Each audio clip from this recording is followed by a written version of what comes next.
भोला हमें तानी भिखारी सारी दुनिया भिखारी सारी दुनिया भोला है दानी भिखारी सारी देहो भिखारी सारी भोला दानी भिखारी सारी दुनिया भिखारी सारी दुनिया भोला है दानी भिखारी सारी दुनिया भिखारी दुनिया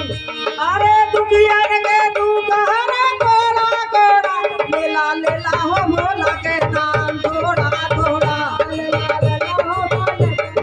थोड़ा थोड़ा लेला लेला हो भोला के नाम थोड़ा थोड़ा लेला लेला हो भोले के नाम थोड़ा थोड़ा थोड़ा थोड़ा भैया थोड़ा थोड़ा भैया थोड़ा थोड़ा लेला लेला हो भोला के नाम थोड़ा थोड़ा लेला लेला हो भोले के नाम थोड़ा थोड़ा लेला लेला हो भोला के नाम थोड़ा थोड़ा लेला लेला हो भोले के नाम थोड़ा थोड़ा लेला लेला हो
खोजे कर दिन हमारे गुरु भाई ना कह दिया कि हमाओ चला भाई हमारे सहयोग ले ले हमाओ खोजवाई। बहुत भाग्य के बात है